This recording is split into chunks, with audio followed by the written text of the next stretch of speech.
figure out the platform, find the right personality for that, and give them the latitude, let go of the rein and let them run with it, but give them the support, give them the money, the budget they need to do it.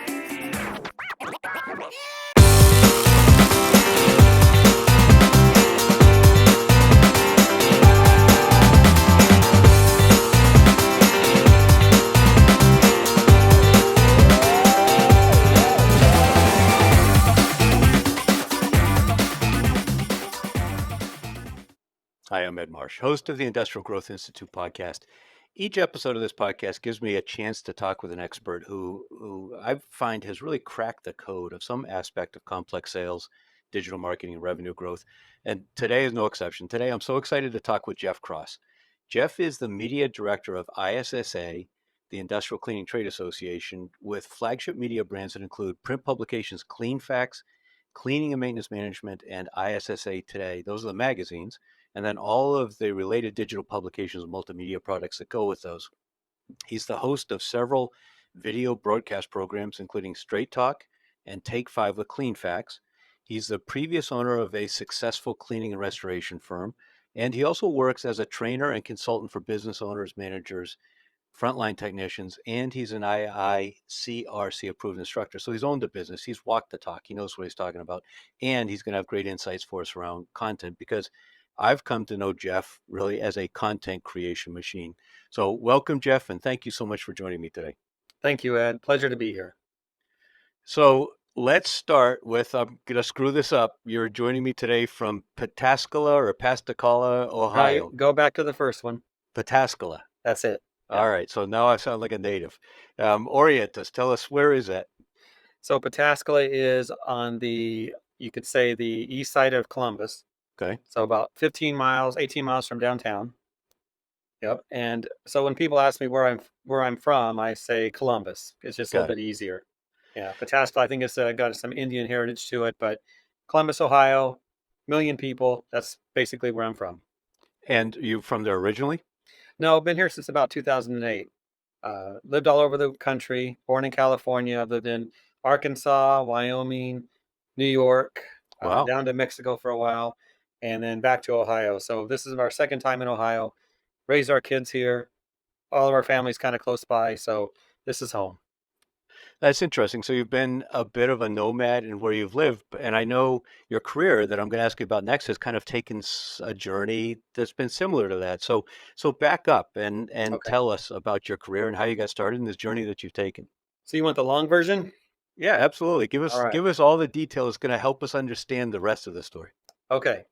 So going back to when I was a teenager, probably 14 or 15 years of age, I wanted to be a famous journalist.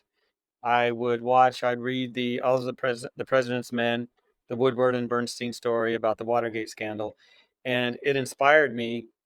And being a kid, you think, I want to do that. I want to be that cool reporter and get the big story, investigate. So as a young person, you want to be all kinds of things, but that was my focus. So that's what I did. I didn't really do sports in school. I was kind of a nerd in school. I worked for a newspaper. I ran the school newspaper, the school yearbook. I was the editor in chief, whatever you want to call it. And I worked for the local newspaper, which was a daily, about 20,000 print. And they taught me everything about the business, publishing, journalism, reporting. And that was my vision to do that. So I did that for several years. Got married, had some kids, and I don't know if you know this, Ed, but a journalist doesn't make much money, at least at the start. We're talking poverty level, and that's okay when you're a single guy. But when you have a family, you got to think, well, what am I going to do? Right. So I made the hard decision. I gave up my dream, and a friend of mine was in the cleaning and restoration industry, and he was doing very well. So I worked with him a bit, and eventually I decided, well, I'm going to do this myself. So I bought the equipment, took the training, did everything to do it right. And I got into this industry, the cleaning and restoration industry. And I did that for probably 10 years, did pretty good with it. Ups and downs, few speed bumps here and there. Were you selling mostly B2B or B2C or what? It was both. Mm-hmm. Yeah. Okay. I focused mainly on residential cleaning, but then business, it was a mix. Mm-hmm. raised the family, but then I got the itch again to do something with writing. So I started a column. This is kind of early internet, forums were kind of becoming popular. So Clean Facts, which is one of the brands that I manage now, had a forum, and another cleaner and myself created these make believe two cleaning ladies, and we created a comedy column, and we would go back and forth. We'd write this thing, and we'd put it on the forum, and people loved it. They would read it. Some would hate it, but people generally liked it, and it was good. It was good stuff. We were funny, but it was just forum posts. Well, John Downey, the who owned Clean Facts, the editor of Clean Facts, he sold it, but he was still running it. Noticed it and said, "Hey, I don't know who you people are, but I'd like you to write for the magazine." So from that moment on, I started to write for Clean Facts as a regular columnist. And so that was while And you were still running your cleaning business. yes, I was doing both. Okay. I was happy with my cleaning business. I but I started to get that itch to do some writing, to do more creativity. So a few years go by. I'm doing this column with this fellow down in Missouri, and we did this, and eventually I decided I want to do something different. So I sold my company, and I had some time where I could figure out what I wanted to do. But I sent an email to the editor of Clean Facts, not John Downey, but a different editor at this time. And I said, "Hey, I have more time. Can I do more writing?" And he said, "Hey, Jeff, we need an editor." I said, "You do?" And they said yes. And so they flew me out to New York, and we talked. And from then on, I was the editor of Clean Facts. Started as senior editor. All those old skills, those things I'd done in the past with journalism, came back. It was just like it was easy. But the benefit with Clean Facts was they needed an editor, someone who could write and be on time with deadlines, Right. but also someone that knew the lingo, the industry. So that's the match. That's how I came to be where I'm at now. So from there, Clean Facts, I stayed with them. I'm still with them. Got sold to another company and then another company. ISSA now owns Clean Facts along with two other media brands. But I just stayed with Clean Facts, and then I took on another magazine back in New York called Cleaning and Maintenance Management Magazine. I was a senior editor of that as well. Well, here I am again, back with that brand at ISSA, and now it's all about digital, videos, print, webinars. Back then it was just a magazine. Right. And how easy, when I look back at that, how easy it was to run a magazine, and people that understand publishing probably get it. It's just so easy to focus on that. But now it's three magazines, it's webinars. We have a webinar next month we just had to put together yesterday. Videos, everything that we do today is busy, but it's enjoyable. So how big a team are you running now? So we have a team of four editors, we have a couple designers, and we use some freelancers as well. And does everybody cover all of these different titles, or are you siloed? So I mainly manage two brands, ISSA Today and CleanFacts, as far as the brand planning and overseeing it. Then I have support to get the work done. We do have one dedicated editor for CMM magazine, but we just hired another editor who's coming on April 1st, no fools, April 1st to help with us. But we do work across brands. Yeah, it's not like you're tunnel vision working on Right. just one. If I need help with something, then we will help each other and get the job done. So we have a very lean team, but we get a lot done, and we're proud of that. Describe to me your editorial ethos, if you will. I mean, what what's kind of the guiding philosophy about the kind of content, the tone, the way it speaks to the audience? How would Mhm. you describe that? So we listen to our readers, and that's how we come up with our ideas and our content. I just had a meeting before we got on here with a microbiologist who said he'd like to write for one of our brands. And so we got on a meeting, and he likes, "What do you want me to write about?" And I said, "I don't know. You're the expert. What are you hearing in the industry? What pain points do your customers or those that you work with have? That's what I want to hear about." And so we take those ideas and then we craft solutions to those. we think of every article as having a challenge and a solution. So when we think of our planning for our media brands, it's not about, what topic should we run. It's about what is hurting the industry. What does the industry need to know about? Also, I look on social media. So I'm scouring LinkedIn and Facebook, Twitter not so much, or X, but just looking at those conversations, what people are saying, and craft those ideas. So I think, Ed, we might have met on social media, you and me. I don't know, but that's Actually, I was going to ask you later on about what you consider as an editor, what you look for in a guest contributor or a guest for some of your shows, and how people reach you. I think that I just cold called you. I found you were a prolific content creator, and I said, "Here's somebody I'd love to talk to and learn from. If there's no application for me to contribute." so we look for people who are you might call them Switzerland. They're non-biased, they're non-promotional, like you. I know you have your own company, your own agenda, but every time you and I do a video, I don't worry about what you're going to say because I know you, and that's what I look Right. for. People who want to help an industry, who want to provide a message that consumers want, those who consume content want, because we know when we're being pitched, we know when we're being sold, and the best way to promote a company is to provide solid editorial content, guidance, consultation, whether it's through print magazine, website, or video.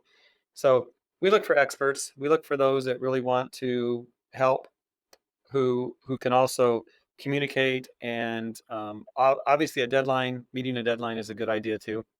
But main thing, what can they share with the industry that the industry wants to hear that will solve their challenges? And obviously, I don't come from the commercial cleaning industry, so Mhm. you've figured out a way to incorporate a variety of voices into your publications. There are many who write for us that may not be part of the industry, but it's business. So you think about a solid business plan. You and I talk about sales, and you do marketing, all these things that you're an expert in. You could apply that, I imagine, to many different industries. So cleaning and restoration, facility management, from small companies to universities, Right. they all need to run their organizations, and you have a voice that will help them do that. So that's what I look for. Got it. You touched on ISSA, and I made the mistake one time of calling it ISSA, and you very gently said, no, no, no, no, no, it's ISSA. Tell us about ISSA. So ISSA used to be the International Sanitary Supply Association. That was its full name. But if you go back, we're now 101 years old. Wow. 101 years old. You go back to its origins. It started small and it's grown since then. So eventually we just became ISSA because we're more than sanitary. Hmm. We cover building service contracting, facilities, healthcare, hospitality, everything from the small residential cleaners to the biggest hospitals in the world are our members. So ISSA is simply that, the Worldwide Cleaning Industry Association, not ISSA. Nope, not ISSA. um, But that's a common mistake. I mean, that's what we do, right? You see something, you want to phonetically sure, use the word. Yeah. sure, absolutely. So, coming from that cleaning perspective, most of the audience here is industrial manufacturing. And here's an opportunity then for you to kind of pitch them. What would you say is most misunderstood about industrial cleaning and restoration in that industrial space? And is there a place for them in ISSA? Is that an organization they should be looking at? I think so, and I'm not a membership expert, or nor do I know that industry you're speaking of, but you have to think about what cleaning and facility management is. It holds the building together. So no matter what, if there's a structure, then ISSA should be part of that. Our members take care of those buildings, whether it's running the control systems, maybe it could be the HVAC system. We have members that do that, but usually it's your traditional. We're going to keep it clean. We're going to keep it running. We're going to keep it in good shape. And that's the key, because without that, what do you have? You have a structure that's going to come apart. So everything that our members do, we think about COVID, cleaning was essential. We kept everything going. Without cleaning, without disinfecting, And cleaning is so much more than just sweeping the floor or wiping a surface. So much more. Just like every industry, you can't someone looking from the outside in might say, "Oh, it's so simple," but it's not. It's complex. And Yeah, that's what we provide. Mhm. and you all also provide a lot of certifications and training, right? So it's not just looks clean, smells clean, feels clean, but there's So an much to actual it. definition of what is clean versus what isn't. And you train people and run courses and offer certifications so that they're actually experts on that. We have an entire huge division on education that does all that. So no matter what part of the industry you're in, we have some training for you for that, or some publications or guidebooks to help with that. But yeah, So it's big. It's a huge industry that touches everything out there. that's fascinating. It's very horizontal. Aside from being married to a German lady, so there's a very strong ethos of cleanliness in our house. I remember also when I got out of the army, I worked for a company called Cintas that at the time was uniforms, and now it's much broader than that. But one of the facts that they kind of trained us on right out of the gate was that dirty restrooms and dirty break rooms were one of the most consistent precipitating causes of unionization movements.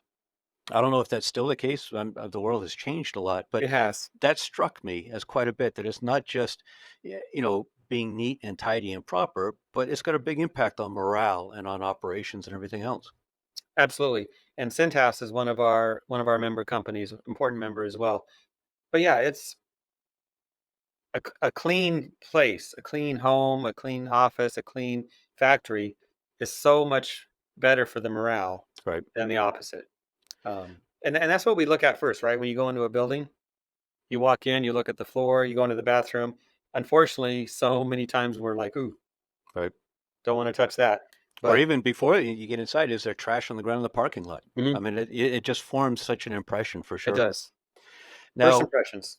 absolutely. So back to content then. Your media brands include large video and podcast and broadcast elements. You mentioned it was easy when you did a monthly print magazine, but what brought you through this journey? Obviously, you transitioned some to digital and then more and more toward video and audio format. So tell me about that transition.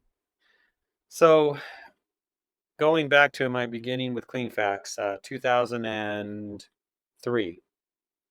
Yeah, it was all print, but we did have that was when the web was coming along. We had a website, we had a forum, and that supported the magazine. We had a 100-page magazine back then. Wow. But as time goes on, I'm glad to say that we kept up with the transition as print pages started to dwindle, and you saw newspapers going out of business, magazines. I think Sports Illustrated may be in jeopardy. Who would have thought?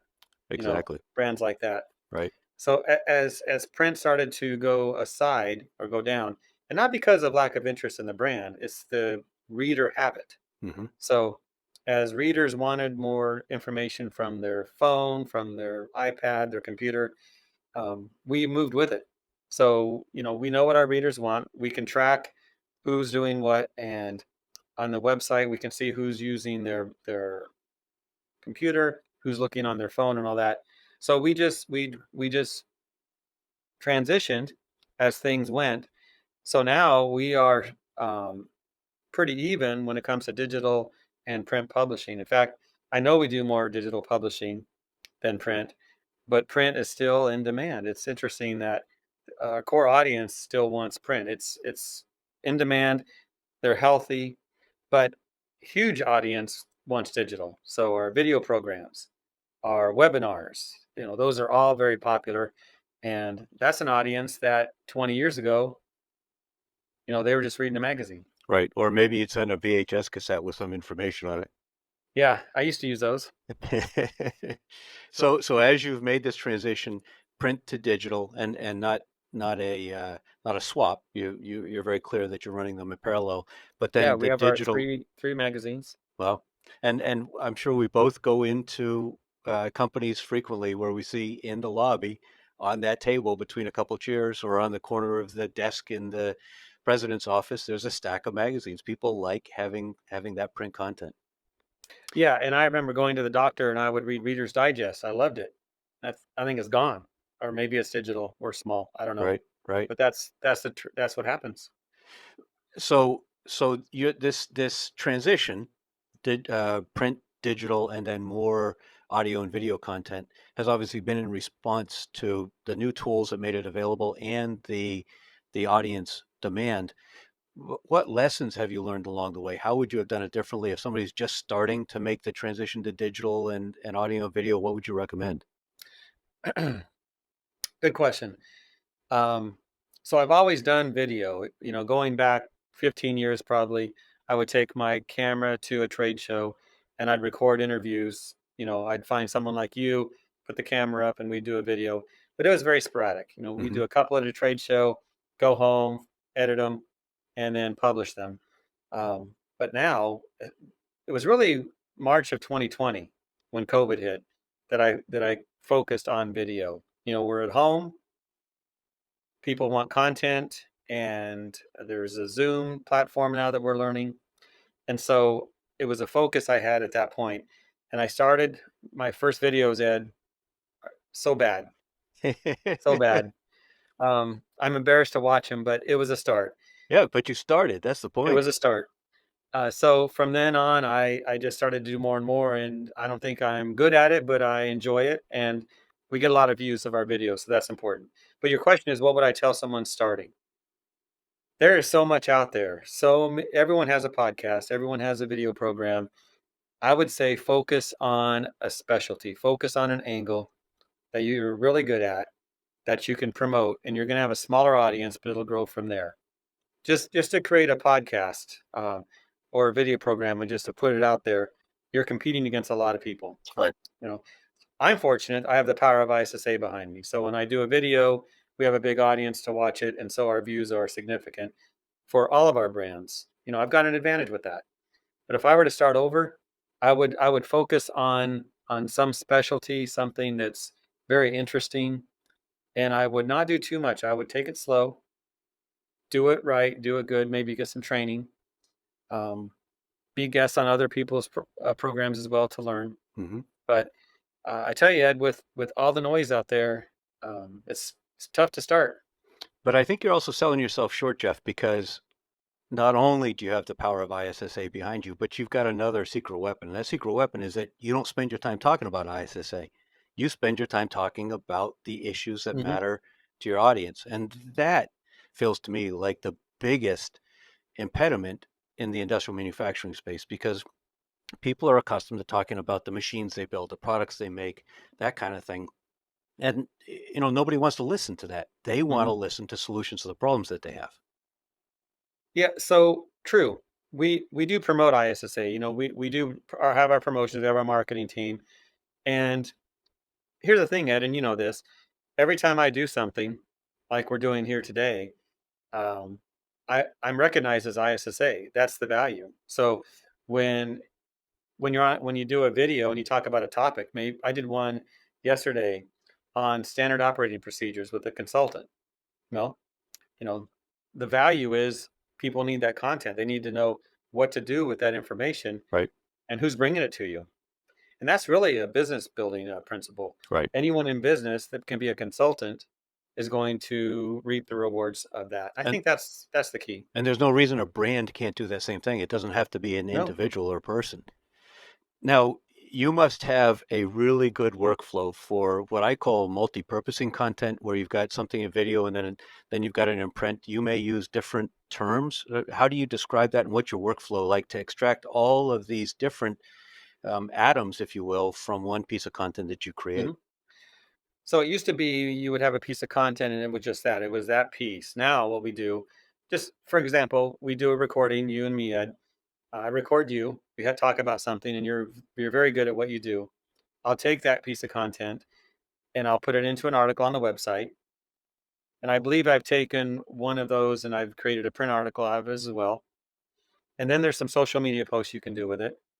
So it used to be you would do like a print article, but now I'll do a video. Hmm. I'll take the transcript of the video, create the article, put the video inside the article. People can either read it or they can watch it or they can do both. And then of course there's the social media part of it as well. So so it's pretty simple. Yeah, you take your content and you figure out where can I use it and what else can I make this into. and it works. So, You make it sound simple, but I watch a lot of people that do parts of the what you do that haven't figured out how to put it all together yet. That's mhm, part of what I've got such great admiration for is that thank you. you've built this machine that does that. Um, I think many of the people listening probably understand that creating content for their target market is important, but it's really hard to get going. And then once they get going, it's probably even harder to maintain it on an ongoing basis.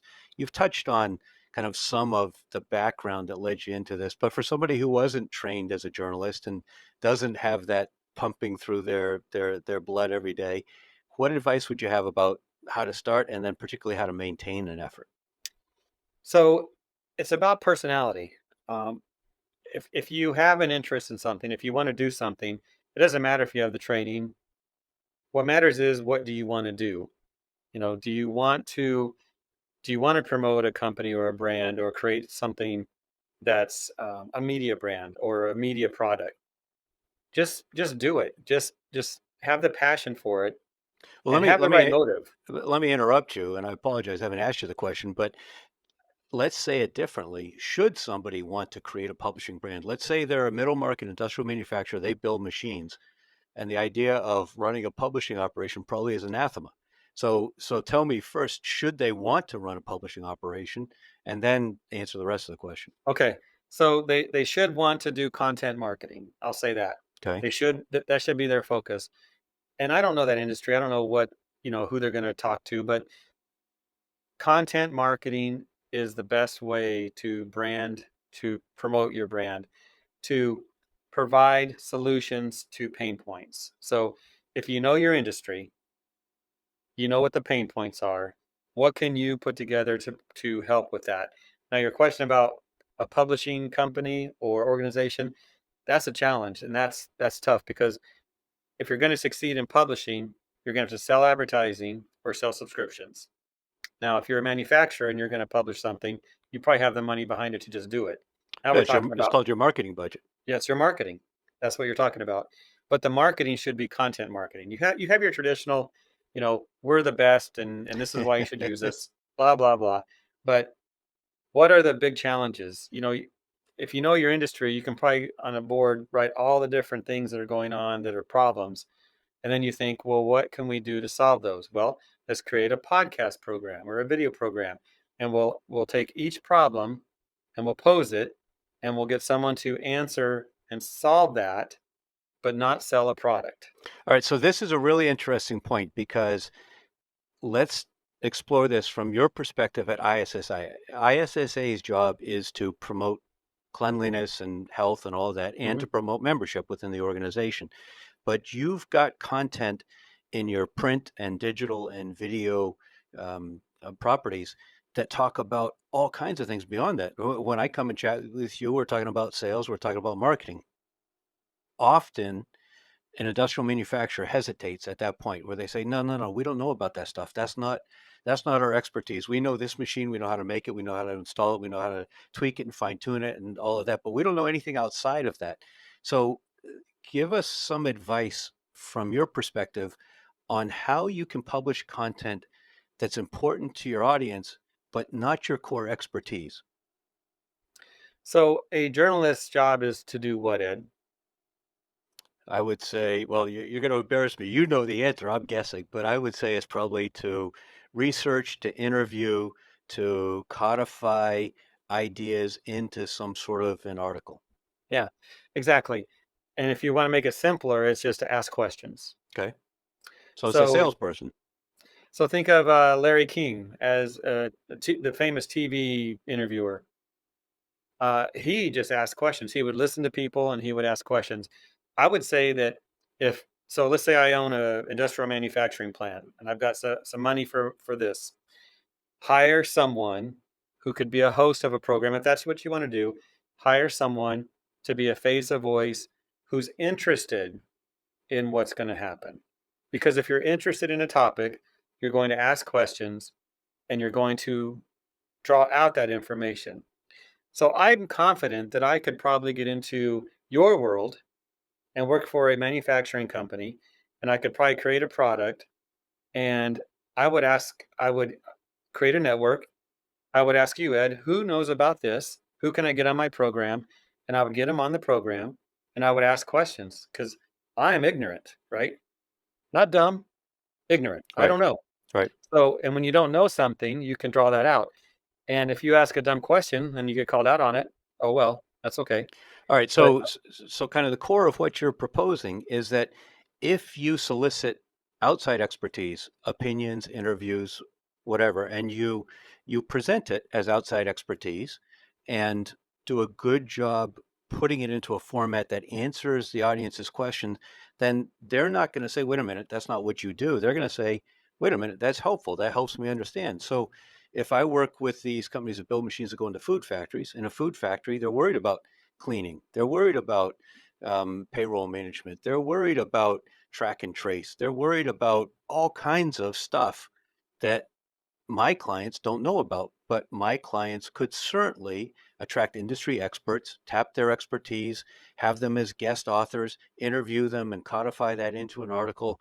Um, have recordings of the interviews. I think that's what you're saying, right? I am, and it could be simple or complex. You think about what you just said there. Food service or a factory. You know, what are the five main concerns that a facility manager has when he gets up in the morning when he's going to go to work? Hmm. What are those? Um, if I walked through one of those factories, Ed, I would probably come up with a million questions about stuff. Right. And there's so much out there you can talk about. Um, And I, you think about LinkedIn and all those groups out there. You just start listening to the conversations, watching what people are saying. That will give you your ideas of the pain points and the solutions that you could bring. So think of it as a facilitator. mhm. You could be a journalist, you know, you could be a publisher, but really you're going to facilitate getting information from here to help those that need it. On the topic of LinkedIn, do you find LinkedIn groups still have value? I find that they're so hyper promotional that, I mean, if every 10th post is something substantive, I'm surprised. Do you find You have no value in idea. them? So the ISSA group, we have some 48,000 members, and a lot of those, well, obviously with 10,500 member companies of ISSA, most of those in that group are not our members, but anyone with something to sell is looking for a group to sell it in. Right. And so every morning I get up, the first thing I do, coffee, feed the cats, and then I zap Got it. posts off of LinkedIn. So you're doing serious moderation. Yeah, I mean it takes a few minutes, but I just go through and leave the good ones. Right. If someone has something to share and they're tied to a company, if it's helpful, then I'll leave it. Hmm. But no, you're right. There's almost LinkedIn's become almost a shotgun approach. You know, when you think about posts.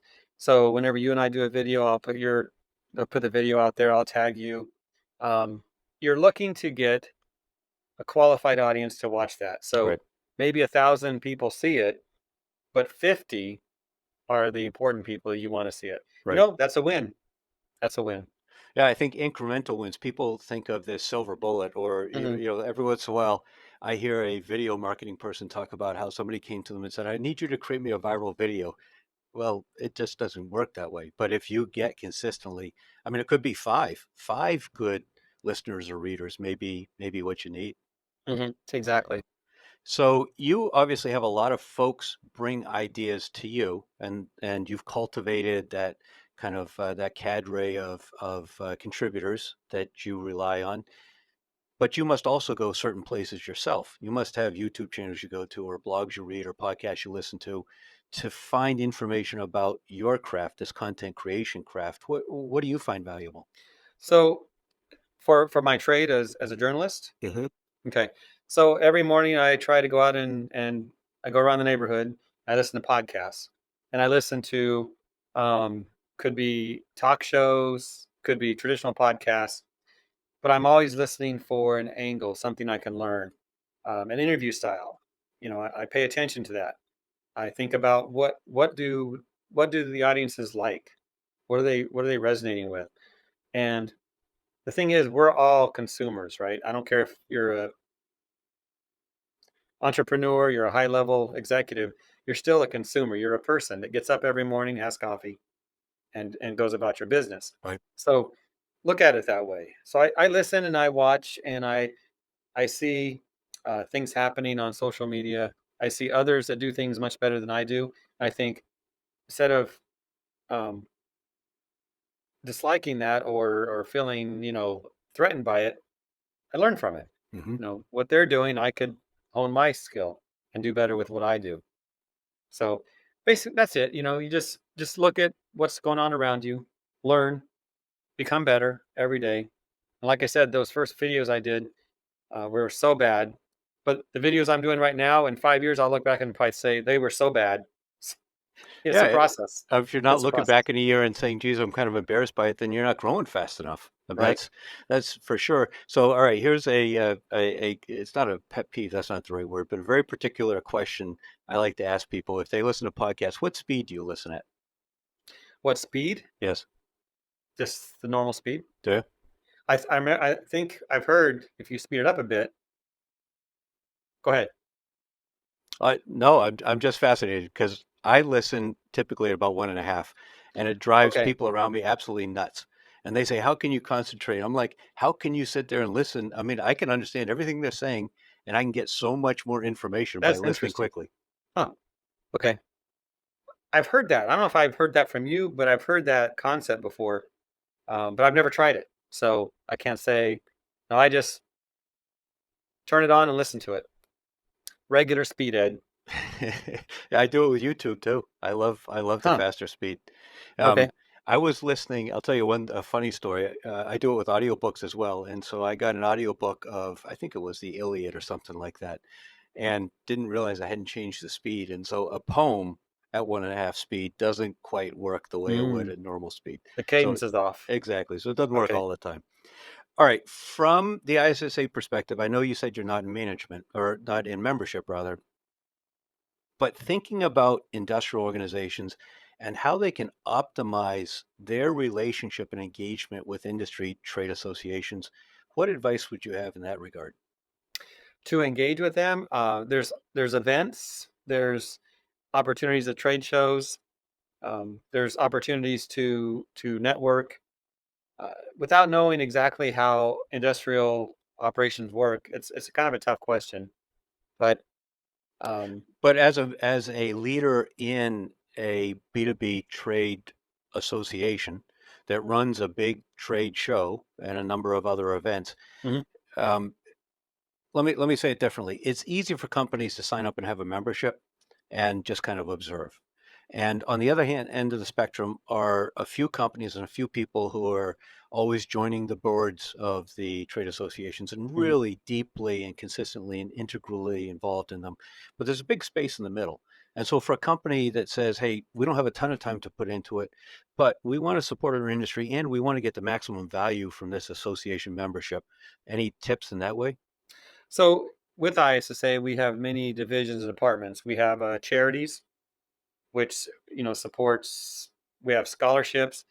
We have a program that's really cool called Cleaning for a Reason, where anyone who has cancer can get free house cleanings. Well, What a great thing that is. We have all these different programs like that that will provide. It's just it's a good feeling to be involved in that. We're a big driver behind sustainability. We have a whole committee on that, a couple of hundred members that are involved in that. It's a big push of ours. I think that's something that everyone's interested in. It seems like every organization has some sustainability department or person. So there that would be something we'd have in common. Our the trade show, the ISSA trade show, is a great resource for these large manufacturers to come to get solutions to what they need. We have the big cleaning companies, the suppliers, the distributors who can provide solutions to them. So as far as what you're talking about doing business together, that would be an easy one. But there's a lot of social, corporate responsibility programs that we're involved in that crosses borders easily. So I and think that would be, higher level thinking where, what can we do with sustainability, with DEI, diversity, equity, and inclusion. That's a big part of what we do at ISSA as well. got it. I know you're not immediately involved in the trade show group at ISSA, but you do obviously go to all the shows and you get to observe what's going on. As shows change and buyer behaviors and buyer expectations change, What have you seen as you walk the aisle and interview and talk to people that some companies are doing that really makes their show more effective than others that maybe just do it in a more passive, traditional way? Mhm. Engagement, I would say those exhibitors who are doing activities to engage, to be personable to those that are coming to their booth, who they want to come to their booth, they win. Education. I've seen many exhibitors do their own education pieces as part of their booth, as part of their representation at the show. Hmm. That adds a lot of value. Standing there like this at your booth, hoping someone stops by. Or even But worse, in the back of the booth on your phone. yeah, yeah, exactly. But just be engaging and be a person. Just stand out front and talk to people. Be interested in them. Right. I would say anyone that's manning a booth or who's representing a brand at a booth or at a trade show, go with the idea of networking, learning about people, be interested in them, talk to them, and figure out what you can do for them and maybe what they can do for you. So it's about relationships. Good advice.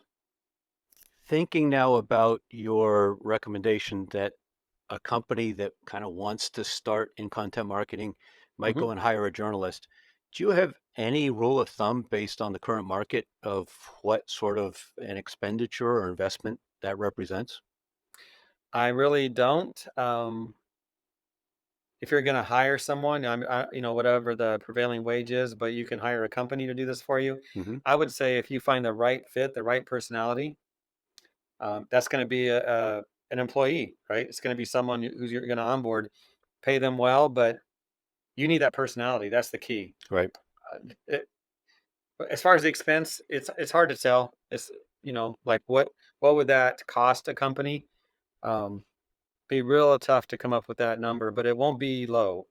I, You're looking for some skill. I'm a huge advocate, and I've recommended this to many clients that when they struggle with this, that what they do is find, I've called it, and forgive me if it's impolite, but a starving journalist.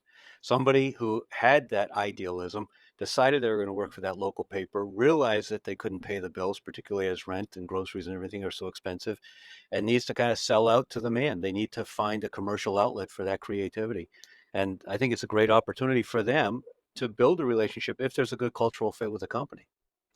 I agree with you and I disagree with you at the same Okay. time because you find that starving journalist like I was. Well, I found what I wanted to do to solve my problem. Right. But if I were to take a job in a factory, so to say, that I didn't enjoy, it would get me out of the problem, but I wouldn't stay with it. Hmm. So it just depends on the drive of the person. You find that starving journalist, you bring him on board. That person needs to be interested in what they're going to do. Sure, you're giving them a living, you're giving them the money they need to survive, but that's not enough. Right. You know, I've always said that, making money is the easy part when you Right. think about it, because you can always do something to make money.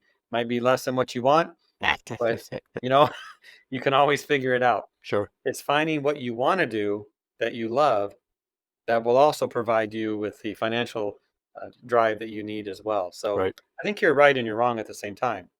Yeah, I But guess find then the right person, it works. the key is to give them the journalistic latitude, I guess, Exactly. to exercise their creative drive around what the company's doing. And maybe it's opening up other channels of content into neighborhood issues and how the company is a great member of the community, in addition to talking about how it solves problems in the factories it sells to. Yeah, and you do that by finding that person and asking them what they want. Show them what you do and say, "Do you think there's a fit here?" Right. Have that conversation. Don't be like, "How much money do you need per hour or per year, whatever?" And that's not the solution. That's the short term solution. Right. But if you really want to make a difference, if you want to find someone who's going to stay with you, and that's not the problem. You find someone good, you train them, and they're always looking for the next adventure. You want to be that last adventure Right. for that person. Now, I've gotten emails and seen LinkedIn posts from you very early in the morning and sometimes on weekends. So you've got, I think, an interesting workflow. You manage all of these properties, all of these publishing entities. number one, does that leave any time for Jeff to do anything besides work? Mhm. And number two, what have you found is really effective in this content creation role in terms of a daily and weekly workflow? So I live by the calendar, the schedule. So I have my Outlook right here. It tells me what I'm doing. An example is that if you and I do a video, once we're done with our video, I'm going to dump that recording into my Final Cut Pro, and I'm going to render it and publish it. I'm not going to let it sit and stack up and let things happen. I'm I'm a get it off my desk kind of person. I like to golf. We do travel. My wife and I are going to Barbados next week. Oh, nice. So it's not like I don't have downtime, but I also enjoy what I do. So as we might be sitting in the living room watching some TV show, I might check LinkedIn and do some kind of a post. Um, so it's maybe it's a little bit too much for your average person, but my work is also kind of my hobby. And That's and do you have certain days set aside for certain kinds of work, writing on Tuesday and video on Wednesday? How do you break it up at all like that? so I do block off time for projects. I wouldn't say there's a day, but like if I look at next, if I look at 2 weeks from now, and there's a Tuesday that's somewhat open, I know in 2 weeks, I think you and I have a recording maybe, or in 3 weeks. Hmm. Um, I'll see I have two recordings, and I'll block off the rest of the time for editing for the magazine, planning, and then rendering those videos. So I try to make it so I'm doing a lot, but it's not stacked up. Right. It's And spaced out, and you have to say no sometimes. There's times when you just have to be like, I can't do anymore, and that happens. That's the reality of life.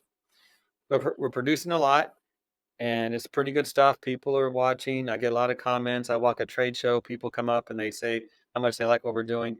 That's the payoff, right. right? That's the what you feel good about what you do. And how about working? I assume that your team is remote. I think you work out of your house, right? So this is my home office. I have a separate office. Doors are shut. Cats are locked out, and all that. But yeah, our team works remote. We used to be in the office. COVID hit. ISSA used to be in a larger office, and then we downsized a bit. We're right by the O'Hare Airport. Really nice office, but smaller because more people are working remotely. So I have a couple of editors in Chicago, in the Illinois area. We have a designer in Atlanta. We have an editor in Tennessee, freelancers in Tucson, and another one up in northern Ohio. So yeah, remote, just like everyone else, because it and really you get more done that way as long as you're disciplined. That's the key. Some people can't work remotely. They're distracted. They're going to be watching TV or going to the gym. No, you need to be focused on the job. And what's nice about what we do is it's measured by what we put out. Right. It's not like punching the clock. We have deadlines to meet. We have content to produce, and you can see it when it's done. And if it's not there, where is it? And how tightly do you start? Do you have a content brief for everything you work on? Or do you say, hey, this is generally what we want to talk about? Give me an outline and we'll see if we're on the right track. So we create a brand planner for every issue we do, Hmm. which is a synopsis of every article we want to include based on our editorial calendar and what we see in the industry. So that's it. That's basically it. We do a little synopsis, we promote it to the industry, and then we'll work with whoever is writing it, or we write it ourselves to put it together. Journalism is kind of like the Wild West. There's no it has to be this way You're and going to then this scare way. people away here. We're trying to make them comfortable with journalism. Well, you can be comfortable, but realize it's not completely structured because you're dealing with people and different people write different ways.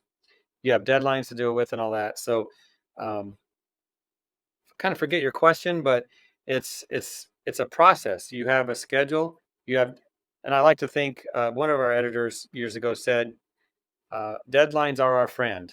I'm like, "What?" Yeah, deadlines are our friend, and I'm like, "That's true." Because if you have a deadline and you live by it, you're gonna get the work done, then you're gonna move on to the next project. Right. So, there are times when when I work on a print magazine where I'll say I have to do an article every 2 days. I have to do it from start to finish, production, every 2 days, we have to have one product done. With what we're doing now with the videos and webinars and newsletters, magazines and all, it's not so much that way like it used to be. But if you have a structure, if you have a schedule, and you have a deadline, you're going to be happy because you'll live within those confines. But I'm hearing a very strong thread of accountability as well. So it's Mhm. not wearing a beret and smoking a Gauloise and being creative and kind of writing something when it strikes you. It's we're going to be disciplined and we're going to do this because this is what we need to do and hold each other accountable.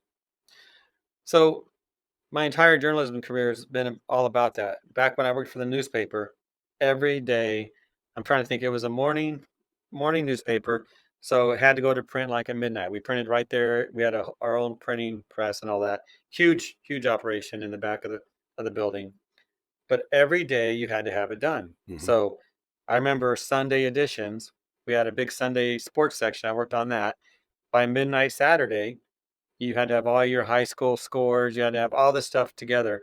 And it seems overwhelming when you think about it. All this stuff has to come together at that moment to go to print. But it works because you have a system. I That's it. often say to people, you're struggling to get your blog published every week. Does anybody ever say, well, we don't know if we can get around to doing payroll this week? Of course not. I mean, that's just what you do. Why is content different? I think because content isn't I don't know about payroll, like I'm not an accountant, but I have to think that there's probably a cadence to it that's the same every time. In journalism, it can be somewhat that way, but you're dealing with different people, different topics. It's just an expanded version of that. Right. But I'm used to it. So I think if someone's getting into this, realize there's going to be some a learning curve. There's going to be some pain points. But once you get into your cadence and you understand what you're doing, then it's going to be okay. But I we do a lot. We do so much that you really can't compare someone who's starting out with a small, maybe they want to do a blog or a video. Hmm. That's manageable. Don't think about the quantity, think about the quality. Start small. If I were to do like one video program a week, I would do 3 days of planning and really make the best of it. And then I would do that recording. Well, I do like one or two a day. So that's journalism. Right. That's responding to the needs of the market. Right. But if you're a manufacturer who's going to be creating content to solve pain points for your clients or potential clients, you can put more thought into that and really craft something. And I see that with manufacturers in our industry. I see some of our member companies creating really great content, tips. And yeah, they're using their products, it's somewhat promotional, but it's good stuff. Hmm. And that's what they're doing. They're focused on that particular uh, podcast or blog or whatever that might be. So a lot of people now are thinking that maybe the answer to make this whole content thing easier is here in the form of AI. And we can't talk about content without talking about Mhm. AI. And you and I have talked about this in the past. I know you're watching it, I think, from two angles. One, how you can use it appropriately in your content creation, obviously disclosing wherever it is and using it in substantive and helpful ways. And second, how to avoid falling prey to AI generated content that people are feeding you. Tell me Mhm. more about your Okay. impressions and your thoughts about AI. So AI is, it's been around a while, but it's kind of new in a way because of what it's done, according to what it can do now. Um, I'd say I was a little concerned about it at the beginning, but not so much now. Uh, I play with it quite a bit. I I do prompts for um, generated AI, text, images, video, and all that. But I use it for to help with the creative part of things. So maybe I want to know, what's a better way to say this, or give me 10 things that are about this, and I'll use that for ideas. Mhm. But I've stayed away from publishing anything where I say write an article on this and oh that looks good, publish. We also, when someone submits an article, we will check it to make sure it's not AI generated. I think AI right now has more of a place in marketing. If a true journalist were to use AI to create content, well, then my value is no longer Mhm. there because anyone who's reading that could do the same prompt and ask the same question and get somewhat the same information. So I don't know, Ed. I see a challenge coming. but I see you might say, as some say, come to Jesus moment when it comes to AI. You got to figure out what you're going to do. And I've heard of some publishing AI content and marketing it as that. So there's no hidden agenda. People know where it came from. I guess that's okay. It's just like anyone can do that. So, but as far as design, I know our designers have used AI to craft some Hmm. imagery, uh, and I've done some of that as well. But I'm no designer. But I think you just have to be real careful with what you do with it.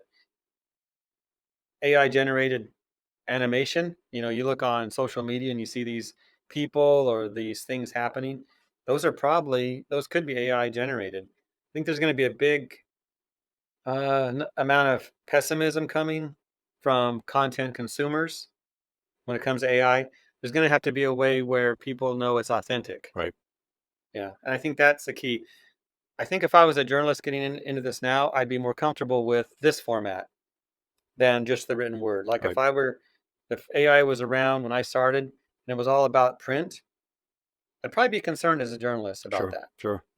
But nowadays it's more about blogs or podcasts and video to where you have to be real to make that happen. At least that's what I think. Right. Yeah, it's interesting. I believe that one of the biggest opportunities is for sales teams because Hmm. if the core of successful outbound prospecting is to really understand who you're speaking to personally, their company, their industry, to be able to target and personalize not just email, tokens, but really personalize the substance of your outreach. That takes research. And if you do all that in a very iterative way, go to Google, do a query, find a result, open it up, read it, take some notes, then repeat that, then you've got a very long process trying to crawl through a company's website and understand the information from their earnings reports and all that kind of stuff will take a long time. It's very inefficient for salespeople, but it's critically important. I think what people don't understand is that AI search is not like Google search. You can, instead of having to take those iterative steps, it's almost like you get a research assistant. You say, here's what I want from you by noon. Please go work on it and bring it back to me, with a digest or a recap of all the important information. That I think is a huge and exciting opportunity. Sure. Now I'm coming at this from a content generating Absolutely. position, Right. but you're right. I've played with that as well. I've taken a Chat GPT bot or whatever, one of those. They have many in there. I mean, you look at what is available, and I've had it go to a website and write a report on what's there, and it's a great research tool. You're right, Ed, for sales, for marketing, for research, for taking something and creating notes out of it. Fantastic tool. Right. So there is a place for AI. I'm just saying, in our conversation here, Yeah. when you In think terms of about content, I think you've got great content, advice. yeah, I would say we're going to be slow to figure it out, but I am very cautious with it. But I use it because it's a great tool for support Right. of what we do. Do you ever have any of your members come to you and say, Jeff, we love your content. Can you advise us on how we can set up content creation in our company? So interesting. No, No. no, What a missed not really. opportunity. You're a Yeah. tremendous Um, resource.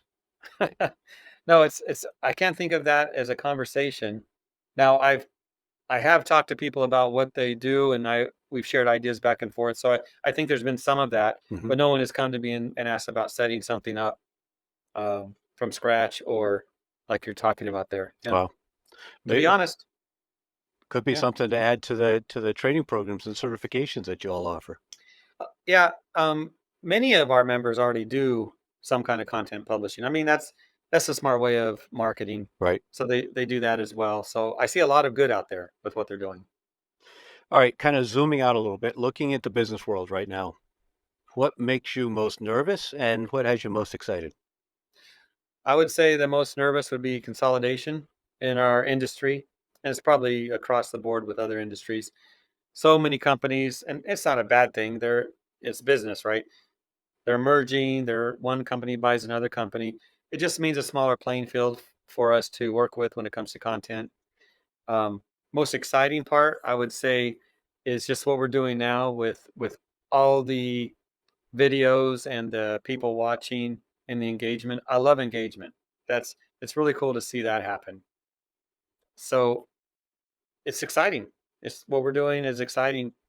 Um, I wouldn't say I'm in business like others are. I work as a for ISSA as a journalist, so it's not like I'm in business to make sales and all that. But I guess we're all in sales in a way. We My absolutely. sales manager always tells me that we're all in sales. For sure, we are. Of course, the corollary to that is engagement is great. I mean, Hmm. it's affirming, it's exciting, but we also have to figure out how to translate engagement into revenue as well. Yes.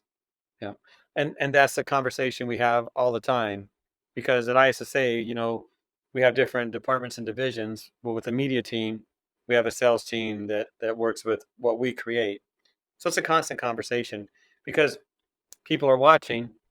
Well, someone should be partnering that message with the content. Right.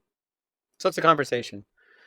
Well, speaking of conversations, this has been great, Jeff. I'm sure there's people listening to this who now are saying, I got to figure out how to follow this guy, how to learn from him, how to just absorb some of this wisdom watching you create content. So, what do you recommend for people that want to watch you and follow you?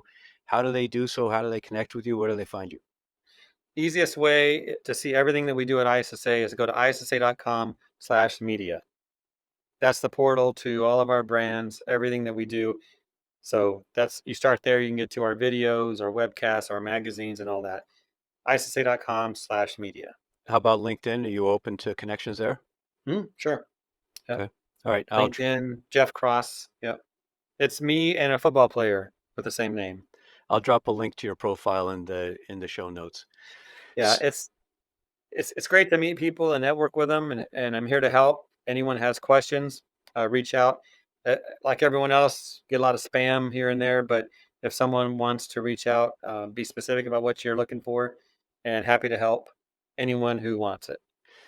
So let's wrap up then, and let's kind of try to put into a really concise statement at the end of this for any B2B business owner who's thinking about the possibility of adding a a publishing function, or call it content marketing, call it publishing in their company.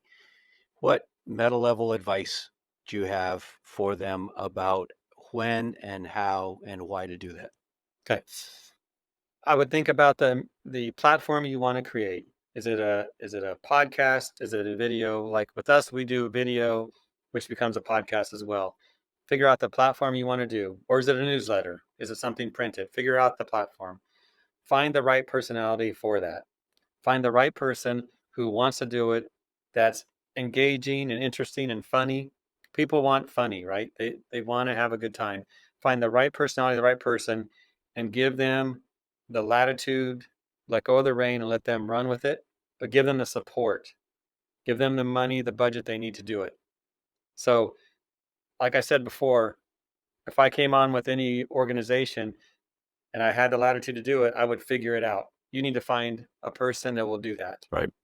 They're not always out there, but that young journalist type that wants to reach the market, who wants to take a message and craft something cool that gets the engagement, that's who you want. So an editorial guide and or a style guide and an editorial calendar won't get it done by itself. You have to have that passionate person to drive it. That's it. It's all about the person. It's about the people. Perfect. This has been wonderful, Jeff. You've been generous with your time. I know you've Sure. got three projects, I'm sure, on your desk that you have to take care of, but thanks for joining. Thanks for chatting. Thanks for sharing your insights.